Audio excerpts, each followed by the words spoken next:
And we have a ton of stuff going on in the field of quantum information. So we have our own quantum center at the University of Illinois with about 50 faculty spread across 8 departments. So somebody does just about everything. And we're part of a broader kind of quantum ecosystem in the Midwest, centered around the Chicago Quantum Exchange, which is many, many different universities and labs and companies all over kind of this part of the US. And lots of people have open positions for students and postdocs, and please feel free to come chat with me if you might be interested. Okay. Great. So most of the applications that I'm going to talk today, or all of the applications I'm going to talk about today, are about quantum networks. So even though this is a group of very quantum people, I just want to give you what my definition is maybe of a quantum network, so we're all on the same page. So for me, an experimentalist, a quantum network is something made up of a bunch of quantum light matter interfaces, right? And I'm going to encode my qubits in single photons. For this, obviously, one could do continuous variable encoding, but I'm not going to talk about that. These nodes of my network, they could be kind of anything from a few qubits to a whole quantum computer. And the end goal in building a quantum network is going to be distributing entanglement. So the thing that I want to be able to do is I want to be able to entangle these spatially separated nodes. This is my simple experimentalist's view of what we want for a quantum network. I'm not here to think about what we're going to do with the quantum network once we have it. I'm here to think about how are we going to actually implement this. But I can read the papers by the theorists, and I can read their proposals. You know, what are quantum networks good for? Well, maybe the simplest version is connecting together quantum computers, right, that are separated by some room temperature channel, or things like blind or private quantum computing protocols, doing some kind of distributed quantum sensing, or, of course, some kind of secure quantum communication.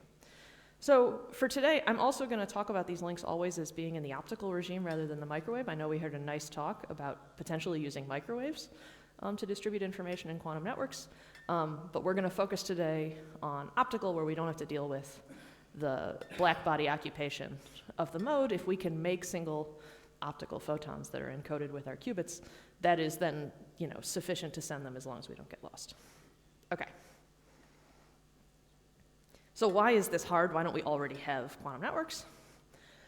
You know, making single photons isn't trivial. There's obviously a lot of progress on this over many decades, but it's still something of an open challenge to make the right single photons for the quantum network that you want to build. Much more important is optical losses, of course. So we all know that, you know, optical fiber has exponential losses. As you increase the distance, you can go about 75 microseconds in your optical fiber before you've got a 50% chance of loss, and then it drops after that. And then on chip, so if you want to make photonic integrated circuits or anything like that, things are much, much worse, of course, right? Your waveguides on your chip, the best waveguides on chip, are really limiting you to some kind of single-digit type of nanosecond delays. And then interfaces are lossy. So if you want to build your chips, but then you want to couple to something farther off, that interface is often lossy, although there's obviously progress being made. Maybe more fundamental than optical losses, right? Photons don't interact with each other. So how are we going to entangle them, right? This is what you need to build up a quantum system. You need some qubit that remains coherent, that you can control and measure in arbitrary bases, but that also has some entangling gate, and an entangling gate generally requires a native interaction. So what we do with photons, in order to build these light matter interfaces, which are really, you know, somehow entangling a photon with some matter spin in our node, we either implement these measurement-based types of effective interactions, which you may know from things like fusion-based quantum computing or linear optical quantum computing, where you make a joint measurement on photons and project back into a Bell basis, and that is like an effective interaction between the two, but these are typically only 50% successful, and that's if you don't lose the photon. So we can also use atoms or other matter systems to try and mediate effective interactions, and, you know, go via some matter qubit, but then we have to deal with the fact that light matter interfaces are very inefficient, right? The interaction between, say, one photon and one atom is natively extremely weak. parameterized, right, by the fine structure constant, which is very small. Okay, so these are the problems. How are we going to kind of overcome them? And why do we want to use atoms or atom-like emitters? So before I keep going, because there are definitely some cold atom people here, or at least at the conference. I don't know if they all were at karaoke last night. For me, an atom is something which is basically a three-dimensional trap for like one or more electrons with sufficient confinement and sufficient isolation that I get kind of high Q optical transitions between different electronic states. And I don't really care what's given me that confinement, whether it's like, you know, the nucleus, 37 protons in a rubidium nucleus, or something else, right? So that's what we're talking about when we talk about atoms. So what can we use atoms for? Well, we can use them for quantum light storage to overcome this problem of optical losses when we try and propagate through things. So if we want to send quantum information, you know, from one place to another, but we want to hold on to it for a while until, say, we get a photon from some other location, or we wait for some measurement to be made over here and the result to be told to us over here, we want to store that photon as, say, a collective excitation in an ensemble of these atoms. For long distances, we probably want to do this for at least kind of many milliseconds, the kinds of round-trip communication times. And then on chip, maybe it's useful to do this for even shorter times to get around those very, very bad losses on chip. We can also use these just to do direct generation of spin-photon entanglement. If I can have a spin or an atom that I excite and it can emit a photon that's entangled with the internal electronic state, that can be kind of my native interaction. And then there are lots of other things, right? We've heard a lot of talks about things like microwave, or not talks, but posters on microwave to optical conversion, and we're going to hear more about quantum sensing later. So basically my argument is that atoms are great for quantum networks. So, but do we really want atoms, or do we want something that lives in a solid? So I'm going to make the argument here that having your atoms live inside of some solid state host, if the thing that you care about is the photon that comes out or gets stored, has a lot of benefits, right? And the first one here is the main one. So by living inside of some solid state host, you can directly couple your coherent atoms to some kind of photonic structure, right? That helps you confine the light and increases that light matter interaction. It's also good for things like making devices and engineerability, but what you've lost are all the nice things, not all of the nice things, many of the nice things of say, ultra-cold atoms in vacuum, which are all perfectly identical and decay perfectly radiatively, and we don't generally have that with our systems and solids. So today I'm going to focus mostly on quantum memory, so storing photons in ensembles of emitters, or at least talk about materials we can use for quantum memory. So there are lots and lots of protocols for quantum memory, but the basic idea is kind of always this: send a photon into an ensemble, store it as a collective excitation, get it back out later.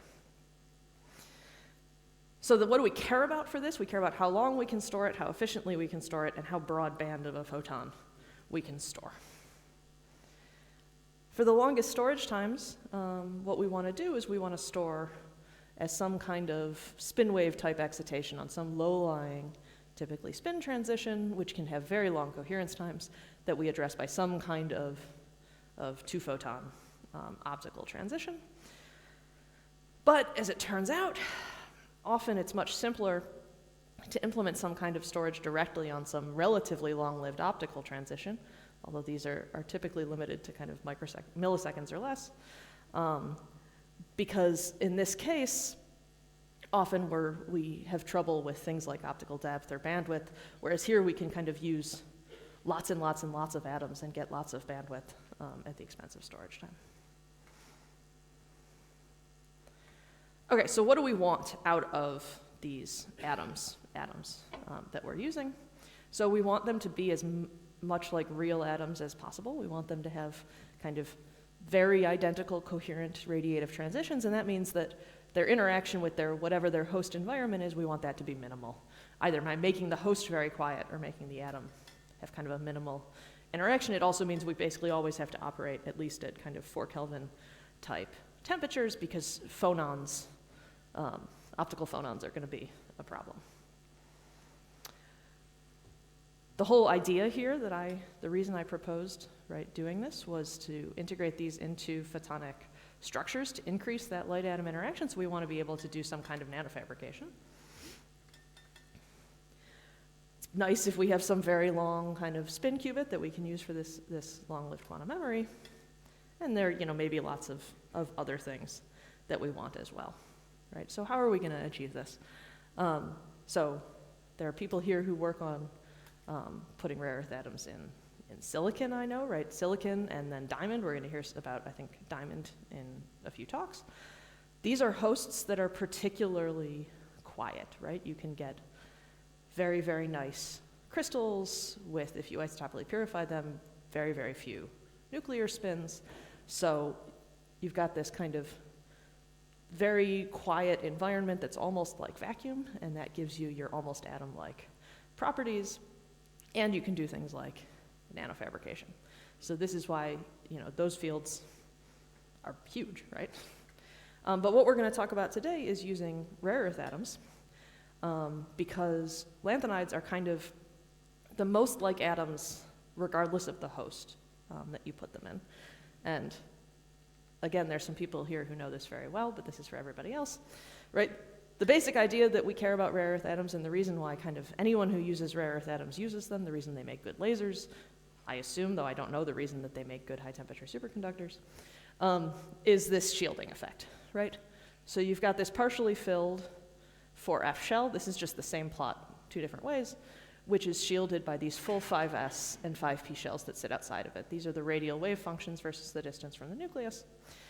And what this means, along with the fact that these atoms are very heavy, so they have a large spin-orbit coupling that gives us large energy gaps between different 4F configurations, and the fact that we've gone into a solid, which does a little bit of orbital mixing, which lets us drive these weakly dipole-allowed transitions, means that our electrons are mostly seeing these full shells that live on the atom and not so much the host, right? And so this means that we have kind of minimal coupling between our atom and the host material.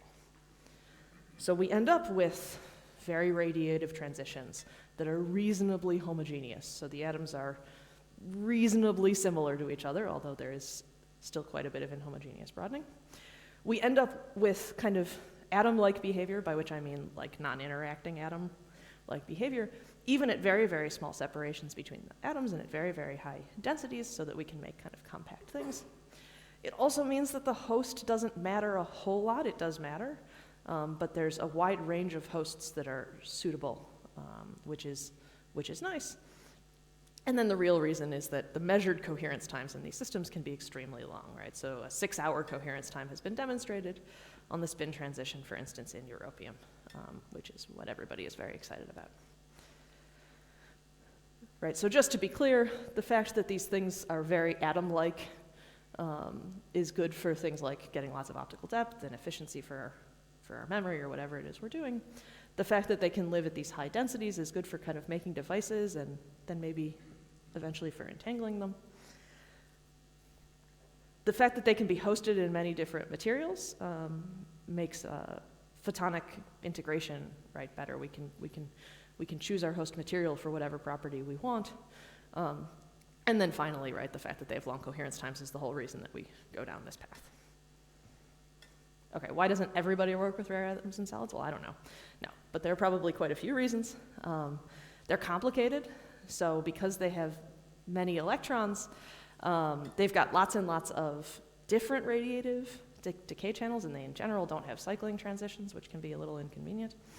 And because these are in fact kind of 4F to 4F, so transitions between 4F configurations to 4F configurations, they're only weakly dipole allowed by a little bit of mixing. And so we have kind of millisecond optical lifetimes, which sometimes we use as a feature, but can be sometimes very painful if we're trying to read the thing out, right? So lots and lots of states all over the place, slow transitions.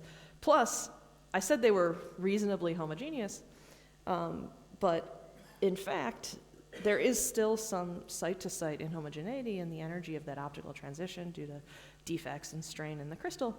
And in particular, the kind of longest-lived nuclear hyperfine spin states in these various materials tend to be smaller than the inhomogeneous broadening. So you tend to not be able to resolve those spin states using the entire ensemble of atoms because the broadening is bigger than that splitting.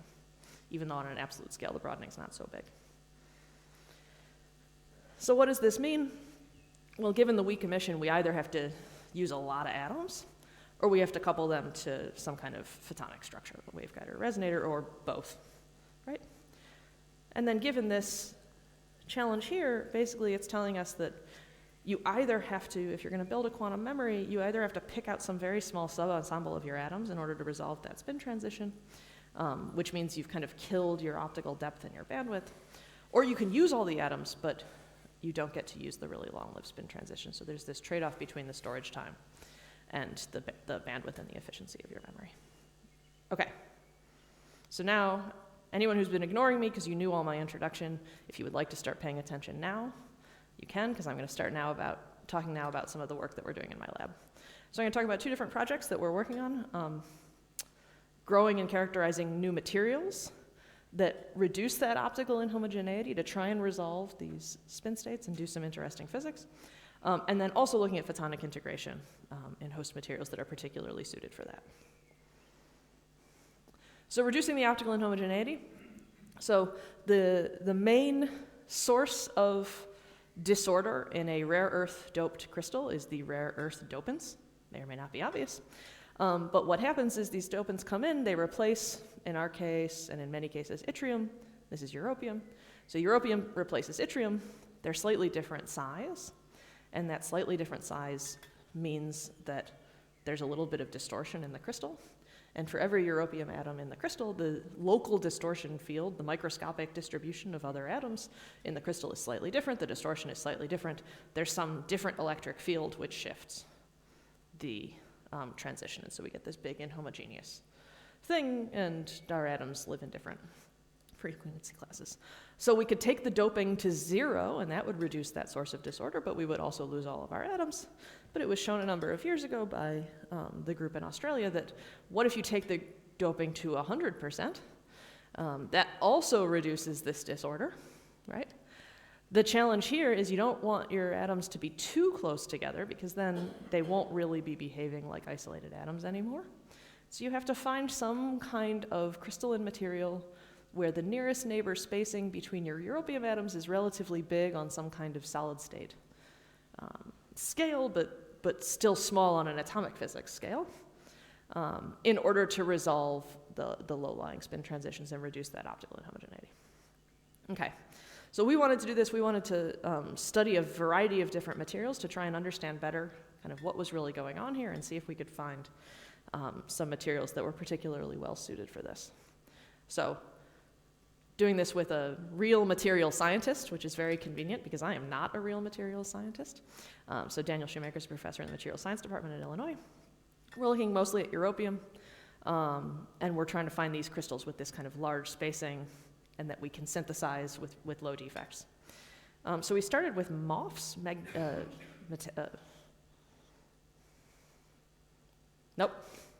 F is framework, O is organic, metal organic framework, okay. That were grown by solution and with kind of a couple of different nearest neighbor distances between the europium atoms, and started doing characterization of these, right? So one of them we can grow pretty nice crystals of, the other one they tend to kind of bulk together in these little needles, but we can grow the thing that we mean to grow. We can do photoluminescence and make sure that our transition is there, which is important, and actually by the time we got here, we were already growing another material as well, an oxide. So then we can measure the lifetime of the europium optical excited state, which is kind of telling us something about the fact that, right, they're decaying the way we expect them to. They have this nice long millisecond lifetime, right, which is what we expect for this kind of frozen gas of atoms, so that's great. And then we can go to measure that inhomogeneous line width. So here what we do is we resonantly drive the transition of interest, and then we look for emission that's redshifted compared to our laser, and we scan our narrowband laser across the transition. And we'll see that redshifted emission should follow the inhomogeneous profile. And unfortunately, we saw in our first samples that we were kind of in the gigahertz regime, which is about where you are in standard doped crystals, so we hadn't reduced the inhomogeneity in our first try. But we hadn't really increased it substantially either, even though we had increased the density of our atoms by about 1,000 times. So we can't resolve the spin states in these atoms, but they have much higher spectral density, so the number of atoms per spectral line width is much, much higher. So we think this is promising, and we're going to keep refining our growth procedures. Right. So like I said, so we're going to keep studying these materials to try and figure out what's going on inside of them. We've been rebuilding our cryogenic setup for a while. We're also going to improve our synthesis to try and do better. So for instance, our very first attempt, we came out with green crystals, and so we could see with our eyes that there was molybdenum getting incorporated in there due to our growth procedure, and we've managed to make those clear at least. And we're going to keep identifying new materials. But in the meantime, something that I'm kind of excited about is we're approaching this super radiant limit of more than one atom, right, per cubic wavelength, because we have 10 to the 22 basically atoms per centimeter cubed. And so we're going to look into that.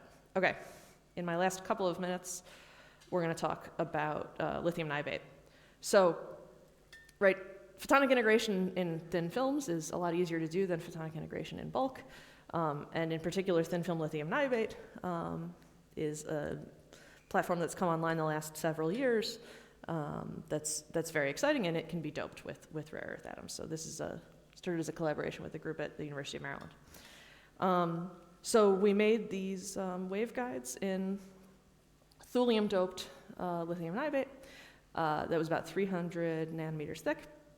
And first we checked that kind of the properties of it didn't really degrade, so that the optical lifetime and kind of these spectral hole properties didn't change, and that also that the optical coherence time was about the same as what it is in thulium-doped bulk lithium niobate, and we found that it was. Which is great. And so we did the first kind of atomic frequency co-memory in this material. So what we do in this is we use spectral hole burning to tailor the absorption profile of our ensemble of atoms into a comb like this, right? And if you do that, and then you send in an input optical pulse that covers many, many, many comb teeth, if there's one photon or if it's a weak coherent state in that optical pulse, it gets absorbed collectively by the atoms, but then you get dephasing between the different sub-ensembles of atoms that have these different frequencies because they each have a different energy.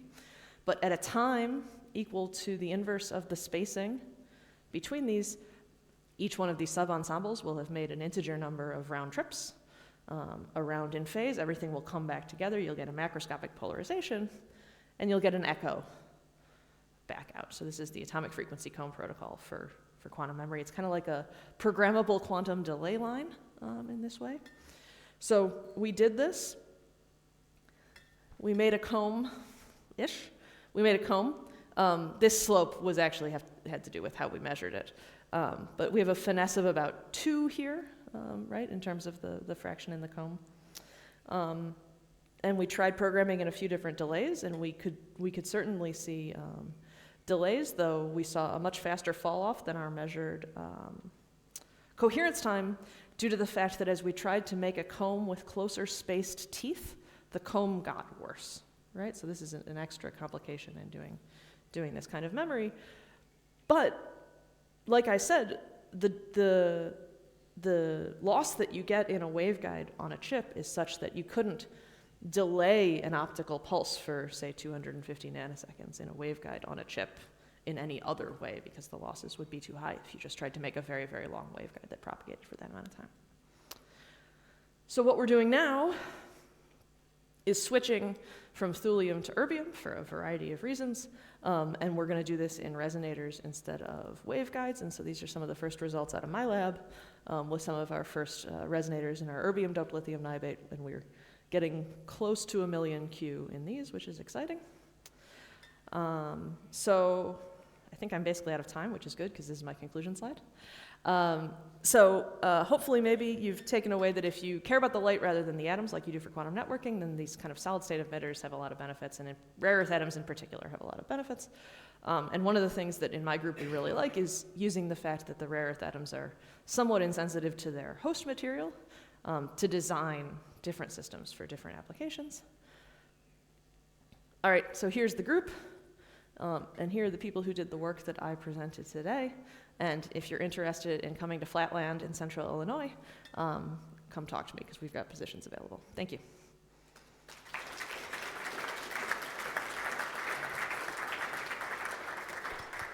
Thank you, Elizabeth.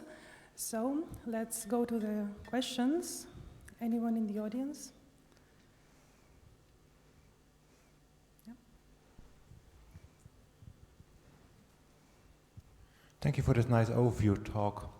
I was wondering, can you tell a little bit more about what type of atom you select? You showed thulium, europium, erbium. I think they all have their pros and cons. Can you say a little bit more about that? Mm-hmm.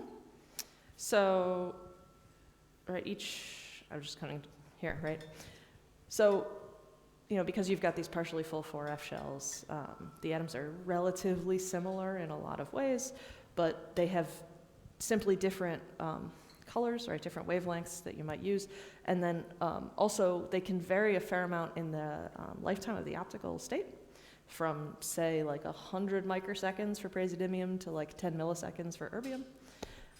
Also, erbium's got a telecom transition, which is really very convenient, whereas europium and praseodymium are in the visible. And then finally, the coherence time that you get in the spin manifold and also the splittings that you get in the spin manifold vary a lot. So for praseodymium and europium, you have very, very, very long-lived, mostly nuclear spin states that are very small splittings, tens of megahertz kinds of splittings, but coherence times that can be hours.